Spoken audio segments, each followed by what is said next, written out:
Bonjour à tous, j'espère que vous allez bien. On est vendredi 14 octobre, il est 9h48 en France, donc 3h48 à New York. Et c'est parti pour un JT particulier.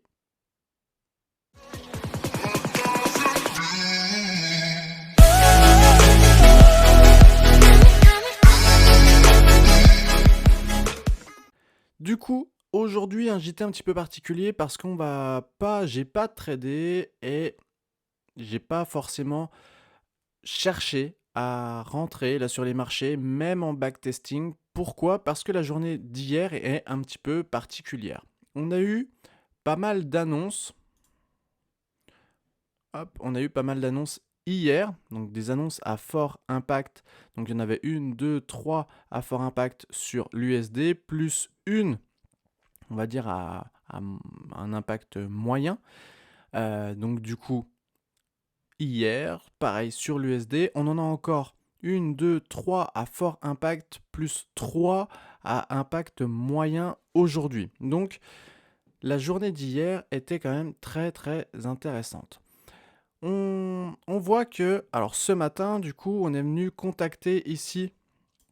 On avait noté dans le menu de la semaine ce fameux Fair Value Gap, là, les 50% au niveau du H4. D'accord, donc ça, très intéressant. Je vous donnerai un petit peu la suite de ce que je peux envisager par rapport à ça. Et on est venu contacter cette zone aussi hier, qui est une zone weekly. Voilà, on voit ici qu'on avait un vide ici. Donc c'est tout simplement, on est venu quasiment le boucler en plein. On voit qu'on en avait un autre un petit peu en dessous, mais peu importe.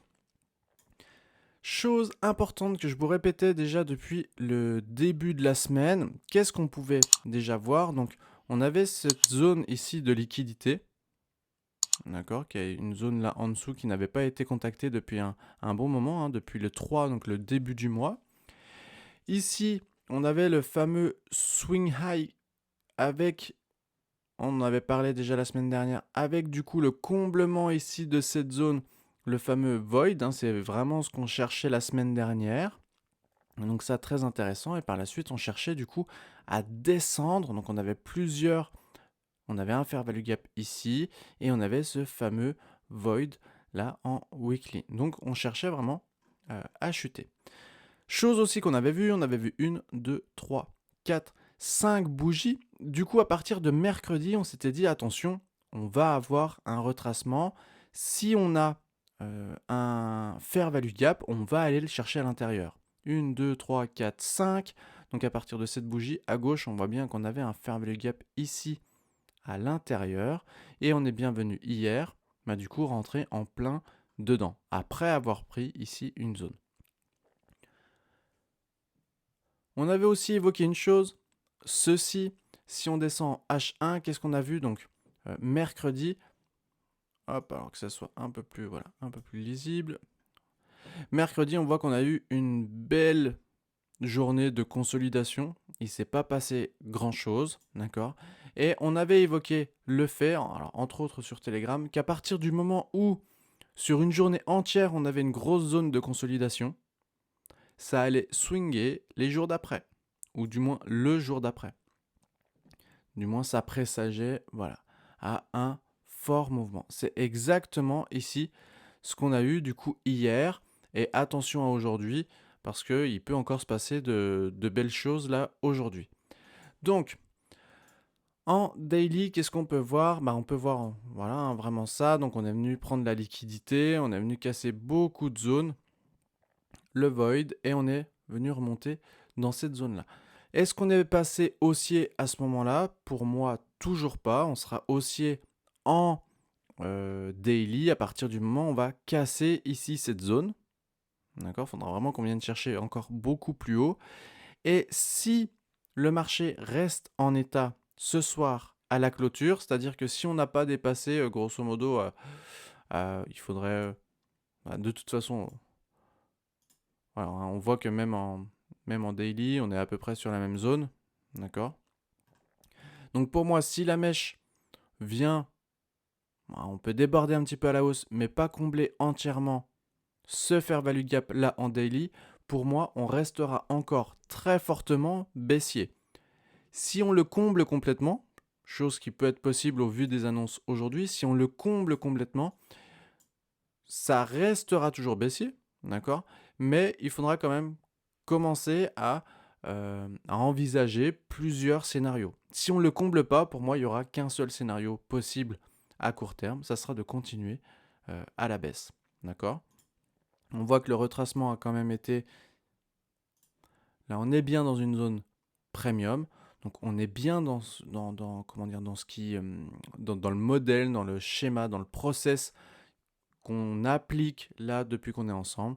Donc on peut toujours être, enfin on est bien toujours baissier. Ça serait d'ailleurs des très très beaux points d'entrée ici pour potentiellement aller à la baisse.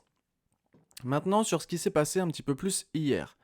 Qu'est-ce qu'on peut remarquer? Toujours en daily, regardez, qu'est-ce qu'on remarque ici? On a un très... Hop. On a une belle divergence avec le DJ. Vous voyez? Alors, c'était un petit peu... Hop, voilà. Donc ici, on est bien le lundi 3. On fait un plus bas. Et pourtant, hier, sur le jeudi 13, on ne fait pas le plus bas. Lundi 3, on fait bien un bas, mais qui n'est pas plus bas parce qu'il a été cassé par celui-ci en venant chercher, comme on l'a vu, les zones un petit peu plus basses. Donc, ça, c'était déjà très très intéressant. Maintenant, quand on passe en M15, et là, c'est le moment où certains risquent, on va passer en M1, pardon, certains risquent de grincer un petit peu des dents. Qu'est-ce qu'on voit? Hop. Donc on a vu que les annonces étaient à 8h30, toutes à 8h30 hier. Aujourd'hui, c'est un petit peu plus dispatché dans la journée.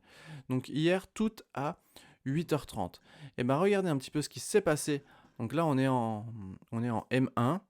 Donc on voit, voilà, début de la journée, on est on va dire relativement en consolidation si on peut dire, donc en prolongement de ce qui s'est passé la veille. Et on voit que voilà, les deux ouvertures sont relativement proches. Ici, on a quasiment plus de volume dans les bougies. On en reprend un petit peu au fur et à mesure. On vient prendre le bas de la veille.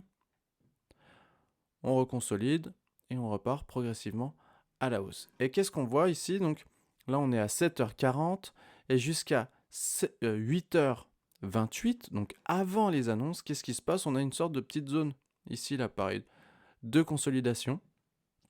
Et là, typiquement, ça vous fait penser à rien, ça?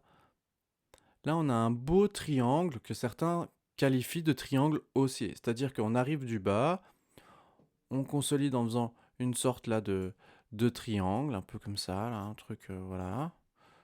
Alors, je les trace à l'arrache, hein. Voilà. Et grosso modo, hop. Ça doit casser à la hausse et reproduire, je sais pas trop quoi, enfin bref.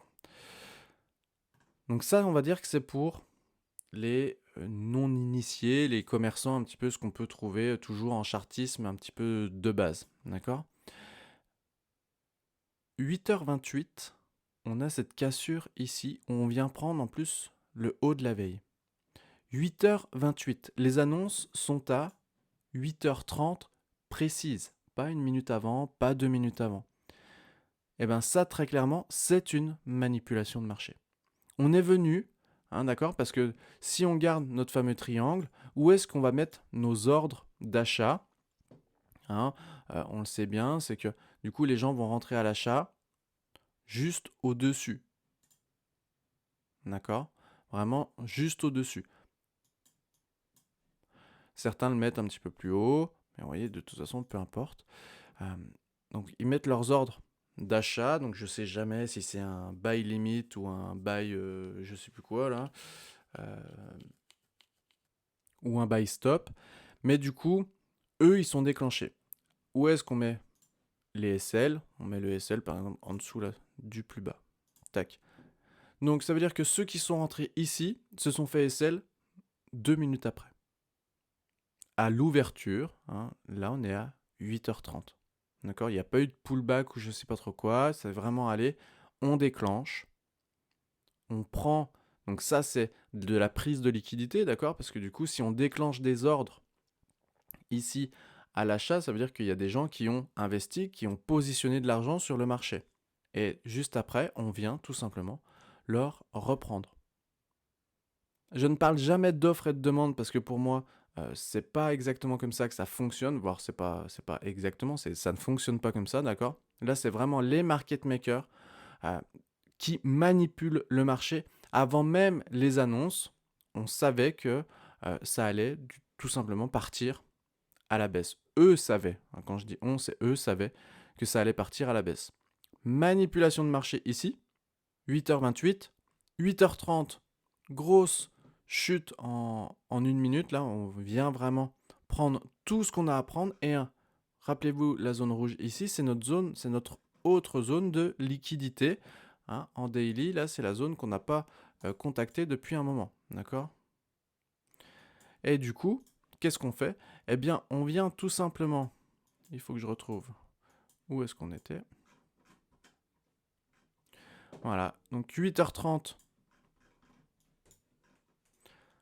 on vient prendre toute cette zone-là, on rentre dans le void et on consolide ici dans le void, d'accord, pour en ressortir progressivement à 9h, 10h moins le quart, 9h46.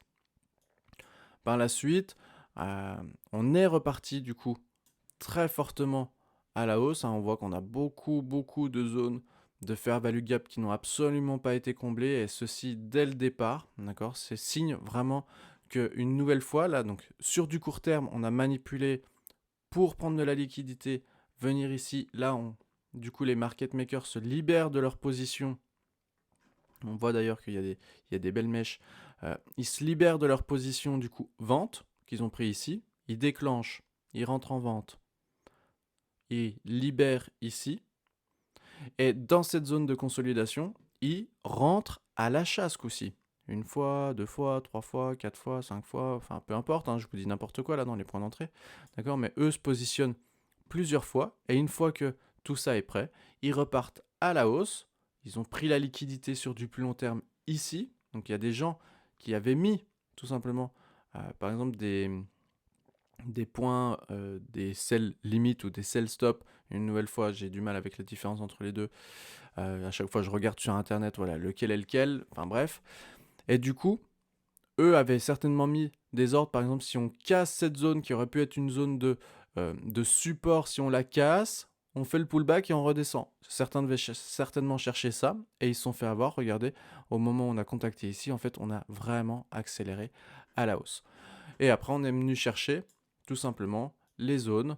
Donc, le 50% du void daily, hein, qu'on avait noté une nouvelle fois dans le menu de la semaine. Et on est même venu chercher le niveau H4. Là, pour l'instant, voilà, on est en train de retracer un petit peu. De toute façon, il y a de la liquidité à prendre là dans les deux sens. Donc, on va pas mal regarder ce qui se fait. Maintenant, on peut regarder aussi une chose sur le dollar. Le dollar, on voit quoi? On voit que ici, on a fait voilà, de nouveau un swing high ici, mais qui n'a pas dépassé celui-ci. Et ça va être assez intéressant à regarder. On a exactement la même chose dans l'autre sens ici. D'accord? Donc on n'est pas descendu plus bas par rapport donc là, à l'euro-dollar. Donc ça va être intéressant parce que du coup, cette zone, hein, c'est tant qu'on vient pas casser ici, c'est peut-être, je dis bien avec voilà, en lettres majuscules, peut-être, c'est peut-être le moment où notre dollar va venir casser cette zone-là. Une nouvelle fois, si on casse ici, là, on a beaucoup de zones ici, mais si on casse le trait jaune ici, on deviendrait, pour moi, baissier sur le dollar. On a exactement la même chose ici. Là, alors il n'y a pas le trait jaune. Ici, sur l'euro. On a la même chose sur le GBP. D'accord? On a des zones à aller chercher de toute façon assez intéressantes encore. Pareil, hein, dans le sens des achats. Donc, Ça, voilà, je garde un petit peu ça en tête. On a une zone ici qui pourrait être une zone de rebond. D'accord? Donc vraiment faire ce petit euh, point haut, un point bas et après quand même repartir. Ça reste envisageable. On reste toujours haussier pour l'instant. Mais le fait que ce haut-là ait eu du mal à venir franchir plus haut, ça commence à, je pense, hein, à être relativement intéressant. On n'est pas, vous voyez ici, le point haut, il est revenu un peu plus haut. Ce point haut, ben, du coup, on a dépassé. Donc à chaque fois quand on fait un haut de nouveau, ce haut, il vient à la même hauteur. Celui-ci, il dépasse. Celui-ci, il dépasse. Et celui-ci, il a du mal à dépasser. À voir, une nouvelle fois, à voir la clôture d'aujourd'hui. Ça se trouve, on va continuer à la hausse, peut-être. Mais voilà, donc ça, c'est intéressant. Donc voilà un petit peu pour cette fin de semaine. Euh, Là, très clairement, c'est pareil. Donc on va attendre un petit peu de voir la clôture d'aujourd'hui. Selon ce que ça va faire, si on a une sorte un peu de doji, un peu comme ça peut être intéressant de voir aussi lundi comment est-ce que ça va fermer, parce que du coup ça pourrait nous remarquer une nouvelle fois un swing high, donc du coup une belle continuation baissière, hein. On a bien fait un point haut, un point bas, donc un swing low, un swing high, un swing ici, on a une sorte de swing low, un swing high peut-être ici avec l'ouverture de la semaine prochaine. On a moins d'annonces la semaine prochaine, mais peu importe. Donc voilà, la liquidité ici a été prise, hein, ça on va pouvoir l'enlever. Donc à voir un petit peu pour ça. Je n'ai pas tradé hier, il n'y avait pas forcément... je pense que voilà, il y avait probablement des choses à faire, mais il fallait quand même avoir une certaine expérience pour arriver à tout, comment dire, bien digérer, à comprendre, et ainsi de suite. Moi, de toute façon, depuis mercredi, je cherchais des points à l'achat. C'est simple, c'est que même en une minute, j'ai trouvé très très peu de choses qui m'auraient convaincu de rentrer à l'achat, même ici, là, au plus bas. Donc, sans regret, on attend de voir. Maintenant, je repasse sur mon pied vendeur à l'heure actuelle, mais en étant attentif à ce qui va se passer aujourd'hui. C'est tout pour moi. On se retrouve du coup la semaine prochaine ou dimanche, en fonction du temps que j'ai, pour vous faire le menu de la semaine ce coup-ci. Bonne journée et bon week-end.